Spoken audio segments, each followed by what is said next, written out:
ਦੋਸਤੋ ਮੈਂ ਤੇ ਮੇਰਾ ਦੋਸਤ ਗੁਲਜ਼ਾਰ ਅਸੀਂ ਪਾਰਕ ਦੇ ਵਿੱਚ ਬੈਠ ਕੇ ਤੇ ਅਫਤਾਰੀ ਦੇ ਟਾਈਮ ਦਾ ਵੇਟ ਕਰਨ ਡਏ ਸੀ। 25 ਰੋਜ਼ੇ ਗੁਜ਼ਰਨੇ ਦੇ ਬਾਵਜੂਦ ਵੀ ਸਾਨੂੰ ਕੋਈ ਐਸਾ ਦੋਸਤ ਨਹੀਂ ਮਿਲਿਆ ਜਿਹਨੇ ਸਾਨੂੰ ਅਫਤਾਰੀ ਦੀ ਦਾਵਤ ਦਿੱਤੀ ਹੋਵੇ। ਸਾਨੂੰ ਅਫਤਾਰੀ ਤੇ ਕੋਈ ਇਸ ਵਾਸਤੇ ਨਹੀਂ ਬੁਲਾਉਂਦਾ ਕਿ ਅਸੀਂ ਰੋਜ਼ਾ ਨਹੀਂ ਰੱਖਦੇ, ਬਲਕਿ ਸਾਨੂੰ ਕੋਈ ਦੋਸਤ ਇਸ ਵਾਸਤੇ ਅਫਤਾਰੀ ਤੇ ਨਹੀਂ ਬੁਲਾਉਂਦਾ ਕਿਉਂਕਿ ਅਸੀਂ ਖਾਂਦੇ ਬਹੁਤ ਹਾਂ। ਲਿਹਾਜ਼ਾ ਅਸੀਂ ਆਪਣੀ ਮਦਦ ਆਪ ਦੇ ਤਹਿਤ ਕੋਈ ਐਸਾ ਦੋਸਤ ਲੱਭਣ ਟੁਰ ਪਏ ਜਿਹੜਾ ਸਾਡੀ ਅਫਤਾਰੀ ਕਰਵਾਵੇ। ਦੋਸਤੋ ਅਸੀਂ ਆਪਣੀ ਜ਼ਿੰਦਗੀ ਦੇ ਵਿੱਚ ਵੈਸੇ ਤੇ ਬੜੇ ਚੈਲੰਜਸ ਦਾ ਸਾਹਮਣਾ ਕੀਤਾ, ਲੇਕਿਨ ਸਭ ਤੋਂ ਵੱਡਾ ਚੈਲੰਜ ਇਹ ਨਹੀਂ ਸੀ ਕਿ ਅਸੀਂ ਕੋਈ ਐਸਾ ਦੋਸਤ ਲੱਭੀਏ ਜਿਹੜਾ ਸਾਨੂੰ ਅਫਤਾਰੀ ਕਰਵਾਵੇ, ਬਲਕਿ ਸਾਡੀ ਜ਼ਿੰਦਗੀ ਦਾ ਸਭ ਤੋਂ ਵੱਡਾ ਚੈਲੰਜ ਤੇ ਤੁਹਾਡੇ ਸਾਹਮਣੇ ਖੜਾ, ਯਾਨੀ ਕਿ 1990 ਮਾਡਲ ਹੋਂਡਾ 70 ਨੂੰ ਸਟਾਰਟ ਕਰਨਾ, ਜਿਹੜਾ ਚੈਲੰਜ ਅਸੀਂ ਹਰ ਰੋਜ਼ ਬੜੀ ਮਿਹਨਤ ਨਾਲ ਪੂਰਾ ਕਰਦੇ ਹਾਂ। ਦੋਸਤੋ ਇਹ ਚੈਲੰਜ ਇਸ ਵਾਸਤੇ ਵੀ ਸਭ ਤੋਂ ਵੱਡਾ ਕਿਉਂਕਿ ਸਾਡਾ 1990 ਮਾਡਲ ਦਾ ਹੋਂਡਾ 70 ਸਟਾਰਟ ਕਰਨਾ ਜੂਏ ਸ਼ੇਰ ਲਾਣੇ ਦੇ ਮੁਤਰਾਦਫ ਆ। ਲਓ ਦੋਸਤੋ, ਜੂਏ ਸ਼ੇਰ ਲਿਆਉਣ ਤੋਂ ਬਾਅਦ ਯਾਨੀ ਕਿ ਆਪਣਾ 1990 ਮਾਡਲ ਦਾ ਹੋਂਡਾ 70 ਸਟਾਰਟ ਕਰਨ ਤੋਂ ਬਾਅਦ ਅਸੀਂ ਆਪਣੇ ਮਿਸ਼ਨ ਨਾਲ ਰਵਾਨਾ ਹੋ ਗਏ। ਜਿਸ ਤਰ੍ਹਾਂ ਕਿ ਤੁਹਾਨੂੰ ਪਤਾ ਕਿ ਅੱਜ ਕੱਲ੍ਹ ਅਫਤਾਰੀ ਦੀ ਆਫਰ ਵੀ ਉਹਨੂੰ ਕਰਵਾਈ ਜਾਂਦੀ ਆ ਜਿਹੜਾ ਬੰਦਾ ਪੈਸੇ ਵਾਲਾ, ਮੁਅੱਜ਼ਜ਼ ਜਾਂ ਸ਼ਰੀਫ ਦਿਖੇ। ਲਿਹਾਜ਼ਾ ਇਹਨਾਂ ਚੀਜ਼ਾਂ ਨੂੰ ਮੱਦੇ ਨਜ਼ਰ ਰੱਖਦਿਆਂ ਹੋਇਆਂ ਤੁਹਾਡੇ ਭਰਾ ਨੇ ਆਪਣਾ ਪਟਕਾ ਸਿਰ ਤੇ ਵਲਣਾ ਸ਼ੁਰੂ ਕਰਤਾ, ਯਾਨੀ ਕਿ ਆਪਣੀ ਪੱਗ ਬੰਨ੍ਹ ਲਈ। ਪੱਗ ਬੰਨ੍ਹਣ ਤੋਂ ਬਾਅਦ ਮੈਂ ਆਪਣੇ ਦੋਸਤ ਨੂੰ ਬੁਲਾਇਆ ਔਰ ਮੈਂ ਪੁੱਛਿਆ ਕਿ ਗੁਲਜ਼ਾਰ ਵੀਰੇ ਮੈਂ ਮੁਅੱਜ਼ਜ਼ ਲੱਗ ਰਿਹਾ। ਉਹਨੇ ਚਿੱਟੇ ਤੇ ਨੰਗੇ ਅਲਫਾਜ਼ਾਂ 'ਚ ਜਵਾਬ ਦਿੱਤਾ ਨਹੀਂ ਕਹਿ ਕੇ ਗੁਲਜ਼ਾਰ ਭਾਈ ਨੇ ਮੇਰੀ ਪੱਗ ਨੂੰ ਜ਼ਰਾ ਦਰੁਸਤ ਔਰ ਸ਼ਰੀਫਾਨਾ ਅੰਦਾਜ਼ ਦੇ ਵਿੱਚ ਬੰਨ੍ਹ ਕੇ ਦੱਸਿਆ ਕਿ ਹੁਣ ਤੂੰ ਮੁਅੱਜ਼ਜ਼ ਤੇ ਸ਼ਰੀਫ ਲੱਗ ਰਿਹਾ ਆ। ਦੋਸਤੋ ਜਿਸ ਤਰ੍ਹਾਂ ਤੁਸੀਂ ਜਾਣਦੇ ਹੋ ਕਿ ਅੱਜ ਕੱਲ੍ਹ ਗਰੀਬਾਂ ਦੀ ਬਜਾਏ ਅਮੀਰਾਂ ਨੂੰ ਜ਼ਿਆਦਾ ਅਫਤਾਰੀ ਤੇ ਬੁਲਾਇਆ ਜਾਂਦਾ, ਤੇ ਤੁਹਾਡੇ ਭਰਾ ਨੇ ਸੋਚਿਆ ਕਿ ਮੈਂ ਆਪਣੀਆਂ 40 ਰੁਪਈਏ ਵਾਲੀਆਂ ਐਨਕਾਂ ਕੱਢ ਕੇ ਲਾਨਾ ਤਾਂ ਕਿ ਮੈਂ ਵੀ ਅਮੀਰ ਦਿਖਾਂ। ਇੰਨਾ ਕੁਛ ਕਰਨੇ ਤੋਂ ਬਾਵਜੂਦ ਵੀ ਉਦੋਂ ਮੇਰਾ ਦਿਲ ਟੁੱਟ ਗਿਆ ਜਦੋਂ ਮੇਰਾ ਦੋਸਤ ਕਹਿੰਦਾ ਕਿ ਯਾਰ ਉਮਰ ਗੁੱਜਰ ਤੇਰਾ ਮੂੰਹ ਹਾਲੇ ਵੀ ਬੁਝੇ ਹੋਏ ਦੀਵੇ ਵਰਗਾ ਲੱਗਦਾ ਆ।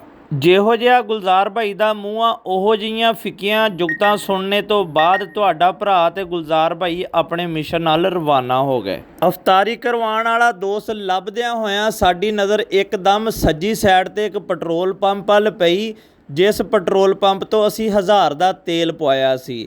ਇਸ ਪੈਟਰੋਲ ਪੰਪ ਤੇ ਇਹ ਆਫਰ ਸੀ ਕਿ ਜਿਹੜਾ 1000 ਦਾ ਤੇਲ ਪਵਾਏਗਾ ਉਹਦੀ ਇੱਕ ਨਾਮ ਦੀ ਪਰਚੀ ਪਾ ਦਿੱਤੀ ਜਾਏਗੀ ਤੇ ਉਹਦਾ ਮਹੀਨੇ ਬਾਅਦ ਹੋ ਸਕਦਾ ਮੋਟਰਸਾਈਕਲ ਨਿਕਲਿਆ ਆਵੇ। ਇਸ ਪੰਪ ਤੋਂ ਸਾਡਾ ਮੋਟਰਸਾਈਕਲ ਨਿਕਲਿਆ ਆਵੇ। ਇਸ ਖਾਹਿਸ਼ ਤੋਂ ਵੱਡੀ ਖਾਹਿਸ਼ ਸਾਡੀ ਇਹ ਸੀ ਕਿ ਸਾਨੂੰ ਕੋਈ ਐਸਾ ਦੋਸਤ ਮਿਲ ਜਾਵੇ ਜਿਹੜਾ ਸਾਡੀ ਅਫਤਾਰੀ ਕਰਵਾ ਦੇਵੇ। ਲਓ ਦੋਸਤੋ, ਅਫਤਾਰੀ ਵਾਲਾ ਬੰਦਾ ਹਾਲੇ ਲੱਭ ਹੀ ਰਹੇ ਸੀ ਕਿ ਇੱਕਦਮ ਸਾਡੀ ਨਜ਼ਰ ਤਫੈਲ ਸਵੀਟ ਤੇ ਪੈ ਗਈ।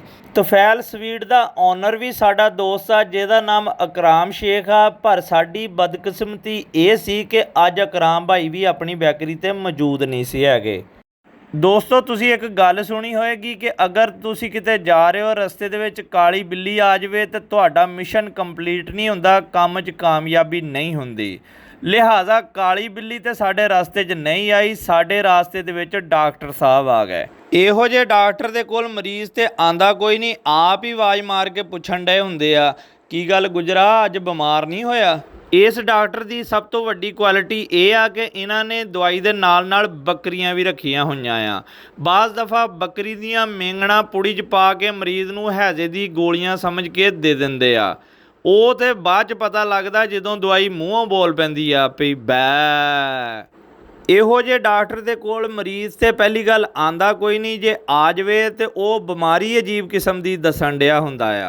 ਇਹੋ ਜਿਹੇ ਡਾਕਟਰ ਦੇ ਕੋਲ ਮਰੀਜ਼ ਵੀ ਅਜੀਬ ਕਿਸਮ ਦੇ ਆਉਂਦੇ ਆ। ਇਹੋ ਜਿਹਾ ਡਾਕਟਰ ਪੁੱਛੇ ਨਾ ਕਿ ਤੈਨੂੰ ਬਿਮਾਰੀ ਕੀ ਆ ਤੇ ਅੱਗਿਓਂ ਮਰੀਜ਼ ਕਹਿਣ ਡਿਆ ਹੁੰਦਾ ਡਾਕਟਰ ਸਾਹਿਬ ਮੇਰੇ ਢਿੱਡ 'ਚ ਘੜੀਲਾਂ ਪੈਣ ਡਈਆਂ ਆ। ਖੈਰ ਦੋਸਤੋ, ਡਾਕਟਰ ਸਾਹਿਬ ਨੂੰ ਇੰਨੀਆਂ ਫਿੱਕੀਆਂ ਜੁਗਤਾਂ ਕਰਨੇ ਦੀ ਵਜੂਹਾਤ ਇਹ ਸੀ ਕਿ ਮੈਂ ਡਾਕਟਰ ਸਾਹਿਬ ਨੂੰ ਕਿਹਾ ਡਾਕਟਰ ਸਾਹਿਬ ਸਾਡੀ ਅਫਤਾਰੀ ਕਰਾ ਦਿਓ। ਅਫਤਾਰੀ ਦਾ ਸੁਣਦੇ ਸਾਰ ਹੀ ਡਾਕਟਰ ਸਾਹਿਬ ਨੇ ਬਿਲਾ ਤਕੱਲਫ ਕਿਹਾ ਨਹੀਂ। ਦੋਸਤੋ ਡਾਕਟਰ ਸਾਹਿਬ ਨਾਲ ਸਾਡਾ ਪਿਆਰ ਮੁਹੱਬਤ ਵੀ ਬੜਾ ਤੇ ਡਾਕਟਰ ਸਾਹਿਬ ਦੀ ਖਾਹਿਸ਼ ਸੀ ਕਿ ਮੇਰੇ ਸ਼ਹਿਜ਼ਾਦੇ ਦੇ ਨਾਲ ਇੱਕ ਵੀਡੀਓ ਜ਼ਰੂਰ ਬਣਾਓ। ਦੋਸਤੋ ਸਿਆਣੇ ਕਹਿੰਦੇ ਆ ਕਿ ਬੱਚੇ ਰੱਬ ਦਾ ਰੂਪ ਹੁੰਦੇ ਆ।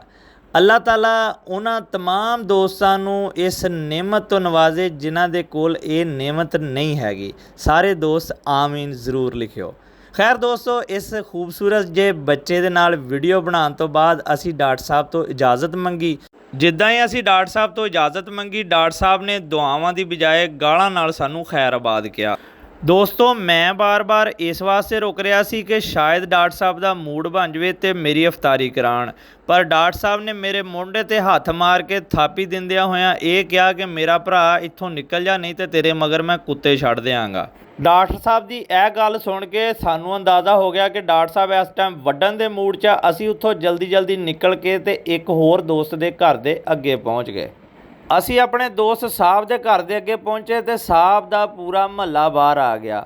ਉਹਨਾਂ ਨੂੰ ਅੰਦਾਜ਼ਾ ਹੋ ਗਿਆ ਕਿ ਭੁੱਖਿਆਂ ਅਫਤਾਰੀ ਕਰਨਗੇ। ਇਸ ਤੋਂ ਪਹਿਲੇ ਕਿ ਅਸੀਂ ਮਹੱਲੇ ਵਾਲਿਆਂ ਤੋਂ ਪੁੱਛਦੇ ਕਿ ਸਾਡੀ ਅਫਤਾਰੀ ਦੀ ਆਖਰੀ ਉਮੀਦ ਸਾਹਿਬ ਕਿੱਥੇ ਆ, ਉਹਨਾਂ ਨੇ ਫੌਰੀ ਕਾਲ ਮਿਲਾ ਕੇ ਸਾਨੂੰ ਮੋਬਾਈਲ ਫੜਾ ਦਿੱਤਾ।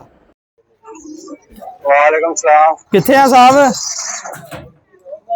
ਅੱਡੇ ਤੇ ਜਾਂਦੇ ਆ। ਅੱਡੇ ਤੇ ਕਿਹੜੀ ਜਗ੍ਹਾ ਤੇ ਆ? ਚਲੋ ਹੁਣ ਤੁਸੀਂ ਘਰ ਆਏ ਆ? ਘਰ ਆਏ ਆ ਤੇ ਉਹ ਗੁਲਜ਼ਾਰ ਭਾਈ ਕਹਿੰਦੇ ਸੀ ਸਾਹਿਬ ਭਾਈ ਨੇ ਬੁਲਾਇਆ ਸੀ ਕਿ ਉਮਰ ਭਾਈ ਕਹਿੰਦੇ ਸੀ ਅਫਤਾਰੀ ਕਰਵਾਉਣੀ ਆ ਸਾਹਿਬ ਨੇ। ਲੈ ਉਹ ਮੈਂ ਦੱਸਾਂਗਾ ਕਿ ਅਸੀਂ ਹੁਣ ਯਾਰ ਗੁਲਜ਼ਾਰ ਭਾਈ ਕਿਉਂ ਝੂਠ ਬੋਲਦੇ ਹੁੰਦੇ ਹੋ? ਉਹ ਕਹਿੰਦਾ ਦੱਸਾਂਗਾ ਹਲੇ। ਆ ਗਿਆ ਭਾਈ। ਆ ਜਾ ਫਿਰ ਆ ਜਾ।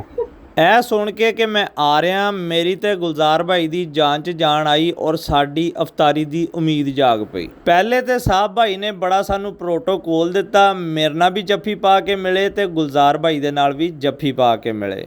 ਸਾਹਿਬ ਭਾਈ ਦੀ ਖੁਸ਼ ਹੋ ਕੇ ਮਿਲਣੇ ਦੀ ਇੱਕ ਹੋਰ ਵਜ੍ਹਾ ਵੀ ਸੀ। ਉਹਨਾਂ ਨੇ ਸਮਝਿਆ ਕਿ ਉਮਰ ਗੁੱਜਰ ਤੇ ਗੁਲਜ਼ਾਰ ਭਾਈ ਮਜ਼ਾਕ ਕਰਨ ਡਏ ਆ। ਪਹਿਲੀ ਵਾਰੀ ਤੇ ਸਾਹਿਬ ਭਾਈ ਨੇ ਕਿਹਾ ਤਾਂ ਠੀਕ ਆ, ਮੈਂ ਤੇਰੀ ਅਫਤਾਰੀ ਕਰਵਾਉਣਾ ਆ। ਜਦੋਂ ਅਸੀਂ ਪੱਕੇ ਪੈਰੀਂ ਹੋ ਕੇ ਕਿਹਾ ਕਿ ਚੱਲ ਬੈਠਕ ਦਾ ਦਰਵਾਜ਼ਾ ਖੋਲ, ਤੇ ਸਾਹਿਬ ਭਾਈ ਨੇ ਸਾਫ਼ ਇਨਕਾਰ ਕਰਤਾ। ਸਾਹਿਬ ਭਾਈ ਕਹਿੰਦੇ ਹਾਲੇ ਪੌਣਾ ਘੰਟਾ ਅਫਤਾਰੀ ਦੇ ਵਿੱਚ ਆ, ਐ ਨਾ ਹੋਵੇ ਕਿ ਕੋਈ ਹੋਰ ਬੰਦਾ ਵੀ ਨਾ ਤੁਹਾਨੂੰ ਲੱਭੇ। ਮੇਰਾ ਭਰਾ ਇੱਥੋਂ ਨਿਕਲੋ ਤੇ ਕੋਈ ਹੋਰ ਬੰਦਾ ਲੱਭੋ। ਪਰ ਜਦੋਂ ਮੈਂ ਤੇ ਗੁਲਜ਼ਾਰ ਭਾਈ ਨੇ ਜ਼ਿੱਦ ਕੀਤੀ ਕਿ ਅਸੀਂ ਤੇਰੇ ਕੋਲੋਂ ਹੀ ਅਫਤਾਰੀ ਕਰਨੀ ਆ, ਤੇ ਸਾਹਿਬ ਭਾਈ ਨੇ ਮੋਟਰਸਾਈਕਲ ਸਾਈਡ ਤੇ ਲਾਈ ਤੇ ਆਪਣੇ ਭਰਾ ਨੂੰ ਬੁਲਾ ਲਿਆ।